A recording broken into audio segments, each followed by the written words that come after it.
नमस्कार, मी प्रवीण जोशी. मंडळी, आज कार्तिक वद्य द्वादशी शके 1945 सादर करीत आहोत ठाणे वार्ता. ठळक घडामोडी. चेंदणी कोळीवाड्यातील पूर्व पश्चिम पादचारी पूल पुन्हा एकदा सुरू. ठाणे महानगरपालिकेची दुकानांवरील मराठी पाट्यांसाठी कारवाई. 253 आस्थापनांना नोटिसा. आणि ठाणे रेल्वे स्थानकात निधी अभावी रखडलेल्या 2 नवीन पादचारी पुलांना ठाणे महानगरपालिकेकडून रेल्वेला 5 कोटी निधी सुपूर्द. या आणि इतर घडामोडी विस्तृतपणे पण काही क्षणातच. आमच्या फेसबुक पेज, यूट्यूब चॅनल आणि संकेतस्थळाला सबस्क्राईब करायला मात्र विसरू नका.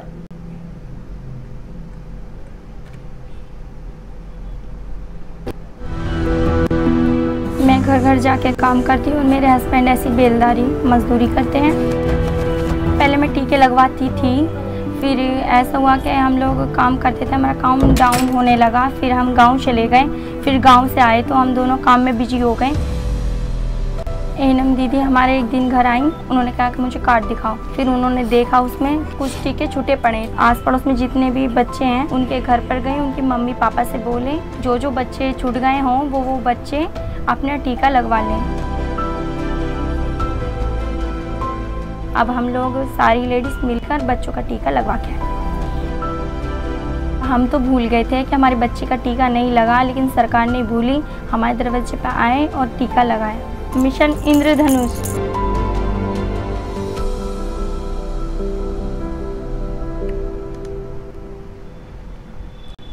हवेतील प्रदूषण कमी करण्यासाठी उच्च न्यायालयानं दिलेल्या निर्देशानुसार ठाणे महानगरपालिका क्षेत्रात भरारी पथकांची पाहणी सुरू आहे. शुक्रवारी पूर्व द्रुतगती महामार्गावर आनंद नगर नाका इथं भरारी पथकानं राडारोडा वाहून नेणाऱ्या 2 गाड्यांवर कारवाई केली आहे. परिमंडळ 2 चे उपायुक्त आणि पर्यावरण विभाग यांनी संयुक्तपणे केलेल्या कारवाईत एकूण 140 डंपर वाहनं तपासण्यात आली. ठाणे जिल्ह्यात त्यापैकी 2 वाहनं बांधकामाचा राडारोडा ठाण्याच्या हद्दीत आणत होती. त्या वाहनांना डंपर लावण्यात आला. तसंच प्रत्येकी 5,000 रुपयांची दंडात्मक कारवाई देखील करण्यात आली आहे. हे भरारी पथक या परिसरात अशाच प्रकारे अचानक भेट देऊन कारवाई करणार असल्याची माहिती उपायुक्त शंकर पाटोळे यांनी दिली आहे. त्याचबरोबर ठाणे महानगरपालिका हद्दीत येणाऱ्या डंपरला राडारोडा वाहतुकीचा स्कॅन कोड असणं बंधनकारक आहे. तसंच मुंबई महानगरपालिकेचा राडारोडा वाहतुकीस परवानगी असल्याचा परवाना आवश्यक आहे. त्याचबरोबर गौण खनिजाची वाहतूक करताना त्याच्या रॉयल्टीची पावती सोबत असणं देखील आवश्यक आहे. तसं याची माहिती देणारा फलक या भागात लावला जाणार असल्याचं मुख्य पर्यावरण अधिकारी मनीषा प्रधान यांनी सांगितलं. आतापर्यंत महिनाभरात अशा 138 वाहनांवर कारवाई करून 5,13,000 रुपयांचा दंड वसूल करण्यात आलाय. तर कचरा जाळणाऱ्या 53 घटना नोंदवण्यात आल्या असून त्यांच्याकडून दंडापोटी 2,09,000 रुपयांचा दंड वसूल करण्यात आला.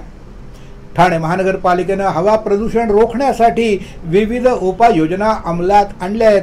त्याचबरोबर हवा प्रदूषणाच्या तक्रारी नोंदवण्यासाठी महानगरपालिकेची हेल्पलाईन 86 57 88 7101 सुरू करण्यात आली. त्यावर आतापर्यंत 22 तक्रारी नोंदवण्यात आल्या.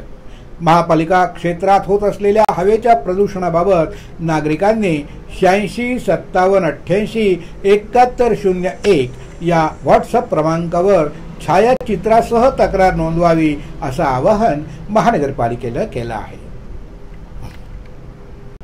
ठाणे महानगरपालिकेनं देखील दुकानांवरील मराठी पाट्यांसाठी कारवाई करायला सुरुवात केली.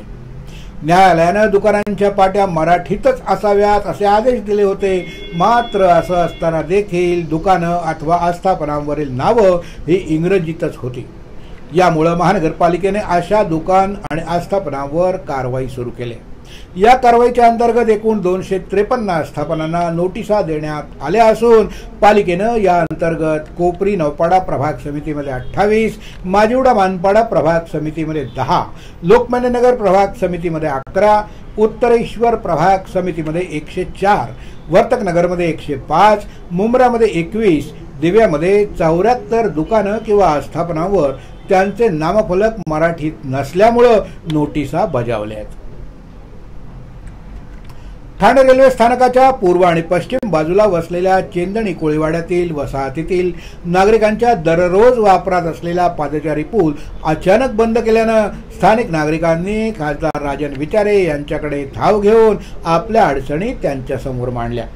खासदार राजन विचारे यांनी तात्काळ त्याची दखल घेऊन मुंबई इथं मुख्य रेल्वे प्रबंधक रजनीश गोयल यांच्या दालनात तातडीची बैठक आयोजित करून जोपर्यंत नवीन पुलाचं बांधकाम पूर्ण होत नाही तोपर्यंत हा पूल न तोडता हा पूल पुन्हा एकदा सुरू करा अशी मागणी केली होती।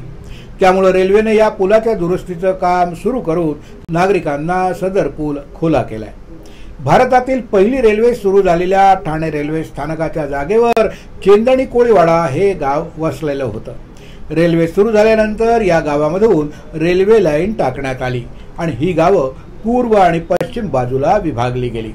इसवी सन 1932 साली चेंदणी कोळीवाडा कोळी जमात ट्रस्टच्या पंचांनी त्यावेळी रेल्वे प्रशासनाकडे पाठपुरावा करून पूल उभारण्यात आला होता। या पुलाची रेल्वेच्या शासन दरबारी चेंदणी बंदर रेल्वे पूल अशी नोंद आहे। कालांतरानं ठाणे वाशी रेल्वे मार्ग विकसित झाला त्यावेळी ब्रिटिशकालीन जुना पूल तोडून त्या ठिकाणी या विस्तारित कोळीवाड्यासाठी मध्य रेल्वेनं पूल उभारला होता। समाज सेवेचा वसा घेत कल्याणमधील 17 सायकलस्वार 1200 किलोमीटर सायकल वारीसाठी रवाना झाले। समाजाप्रती असणारी आपली सहसंवेदना व्यक्त करण्यासाठी कल्याणमधील 17 सायकलपटू यावर्षी तब्बल 1200 किलोमीटरच्या सायकल वारीसाठी रवाना झाले। कल्याणच्या दुर्गाडी चौकापासून कर्नाटकातील कूर्ग इथं निघालेल्या या सायकलपटूंना केडीएमसीचे कार्यकारी अभियंता प्रशांत भागवत यांनी झेंडा दाखवून रवाना केले। या सायकल वारीच्या माध्यमातून जमा झालेला निधी पैशाअभावी उपचार रखडलेल्या वैद्यकीय सेवा मिळू न शकलेल्या गरजू कुटुंबियांना दिला जाणार असल्याची माहिती डॉक्टर रेहनुमा यांनी दिली।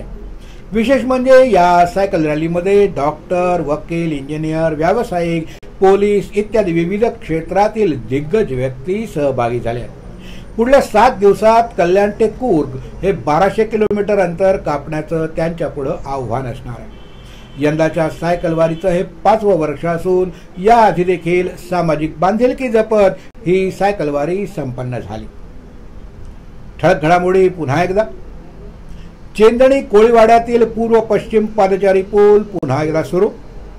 ठाणे महानगरपालिकेची दुकानांवरील मराठी पाट्यांसाठी कारवाई, 253 आस्थापनांना नोटिसा आणि ठाणे रेल्वे स्थानकात निधी अभावी रखडलेल्या 2 नवीन पादचारी पुलांना ठाणे महानगरपालिकेकडून रेल्वेला 5 कोटीचा निधी सुपूर्द। या आणि इतर घडामोडी विस्तृतपणे पण काही क्षणातच आमच्या फेसबुक, यूट्यूब आणि संकेतस्थळाला सबस्क्राईब करायला मात्र विसरू नका।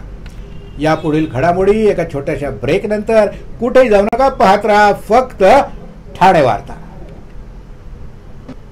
आपण पाहत आहात श्री स्थानक वाहिनी, ठाणे जिल्ह्याचं मुख्य व्यासपीठ।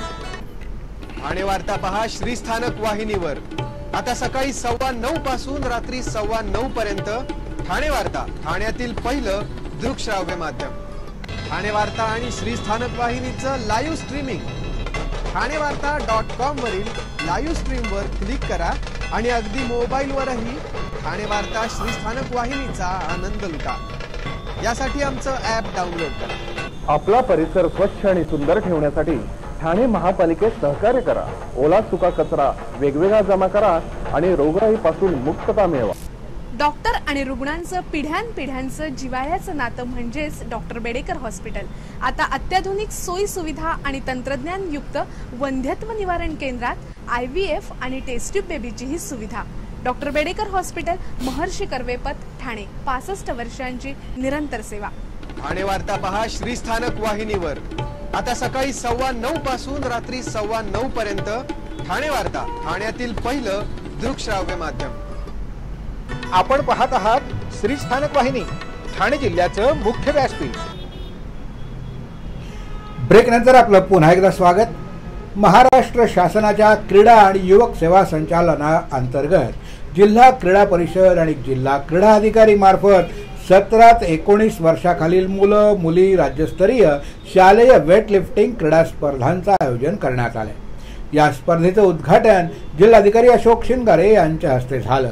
या राज्यस्तरीय शालेय वेटलिफ्टिंग क्रीडा स्पर्धेकरता महाराष्ट्र राज्यातील अमरावती, छत्रपती संभाजीनगर, कोल्हापूर, लातूर, मुंबई, नागपूर, नाशिक आणि पुणे क्रीडा प्रबोधिनी या 9 विभागातून 180 मुले, 180 मुली, 36 संघ व्यवस्थापक, 3 निवड समिती सदस्य, 30 तांत्रिक अधिकारी आणि इतर असे एकूण 500 जण सहभागी झाले।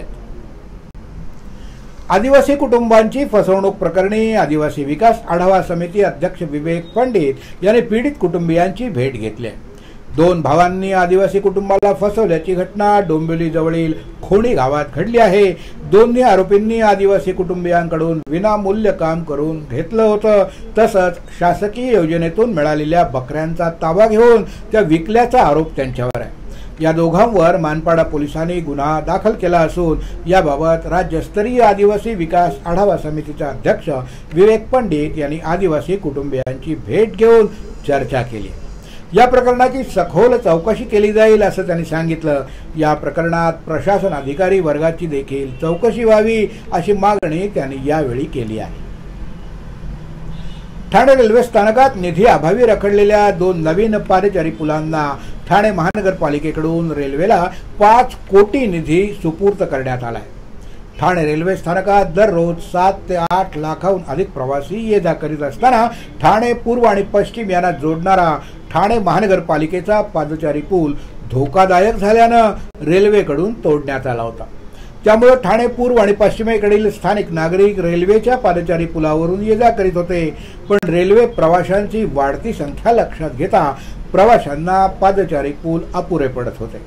त्यामुळे पुलावरून व्यवस्थित चालता येत नव्हतं। एवढी गर्दी सकाळी आणि संध्याकाळी होत असल्यानं खासदार राजन विचारे यांच्या पाठपुराव्यानं तत्कालीन आयुक्तांनी ठाणे रेल्वे स्थानकातील कल्याण आणि मुंबई दिशेला नवीन पादचारी पूल आणि मुंब्रा इथल्या पादचारी पूल असा एकूण 3 पुलांसाठी महानगरपालिकेनं 24 कोटी रुपयांचा निधी मंजूर केला असताना पहिल्या टप्प्यात 8 कोटी, दुसऱ्या टप्प्यात 4 कोटी निधी रेल्वेकडे सुपूर्द केला होता। निधी अभावी या दोन्ही पुलांचं काम थांबल्यानं एल्फिस्टनच्या दुर्घटनेची पुनरावृत्ती ठाण्यात होऊ नये यासाठी ठाणे रेल्वे स्थानकातील पादचारी पुलाचं काम पूर्ण करण्यासाठी आवश्यक असलेला 5 कोटींचा निधी रेल्वेकडे वर्ग करा अशी मागणी खासदार राजन विचारे यांनी आयुक्त अभिजित बांगर यांच्याकडे केली आणि त्यांना ठाणे रेल्वे स्थानकात सुरू झालेल्या पादचारी पुलाचं निधी अभावी काम थांबवू नका अशी विनंती केली। त्यानंतर अखेर आयुक्त अभिजित बांगर यांनी याची दखल घेऊन ठाणे रेल्वे स्थानकातील पादचारी पुलासाठी 5 कोटींचा निधी काल रेल्वेकडे सुपूर्द केला। मध्य रेल्वेचे मुख्य प्रबंधक रजनीश गोयल यांच्याशी चर्चा करून ठाणे रेल्वे स्थानकातील पुलाचं काम तात्काळ सुरू करण्याची मागणी करण्यात आली।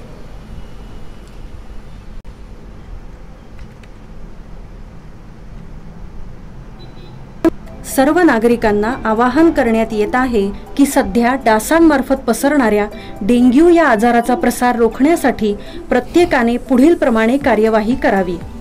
डेंग्यू आजार एडिस इजिप्ती हा डास चावल्याने होतो। या डासांची पैदास साचलेल्या किंवा साचवलेल्या स्वच्छ पाण्यामध्ये होते। 8 दिवसांपेक्षा जास्त दिवस पाणी उघडे व साचून राहिल्यास त्यात डास अंडी घालतात। अंड्यांच्या अळ्या तयार होऊन पुढे डास तयार होतात। यासाठी आपल्या घरातील पाणी साठे उदाहरणार्थ बॅरल्स, पिंपे, टाक्या, हौद, रांजणे इत्यादी दर आठवड्याला रिकामे करून घासून पुसून कोरडे करून पुन्हा भरावे। 1 दिवस कोरडा दिवस म्हणून पाळावा। पाणी साठ्यांना घट्ट झाकणे बसवावीत किंवा जुनी साडी, चादर, धोतर यांनी बांधून झाकून ठेवावीत, म्हणजे डास त्यात जाऊन अंडी घालणार नाहीत। घराच्या गच्चीवर, आजूबाजूला, अंगणात कोठेही पाणी साचू देऊ नये। भंगार सामान उघड्यावर टाकू नये, उदाहरणार्थ टायर्स, प्लास्टिक सामान, कुंड्या, टाकाऊ वस्तू इत्यादी। अशा सामानात पावसाचे पाणी साठून त्यात डेंग्यूच्या डासांची पैदास होते। घरातील कूलर्स, फ्रीजच्या पाठीमागील ट्रे हे देखील वेळोवेळी कोरडे करावेत। लक्षात ठेवा, नुसत्या फवारणीने डास घनता कमी होत नाही, तर त्यासाठी डास पैदास ठिकाणे नष्ट करणे ही आपल्या सर्वांची जबाबदारी आहे। कोणताही ताप अंगावर न काढता जवळच्या शासकीय रुग्णालयात मोफत औषधोपचार घ्या. अशा प्रकारे नागरिकांनी सहकार्य केल्यास डेंग्यूचा प्रसार रोखणे सहज शक्य आहे. आपण आपले कार्यक्रम किंवा बातम्या आम्हाला ठाणेवार्ता@gmail.com या ईमेलवर कळवू शकता. ठळक घडामोडी शेवटी पुन्हा एकदा.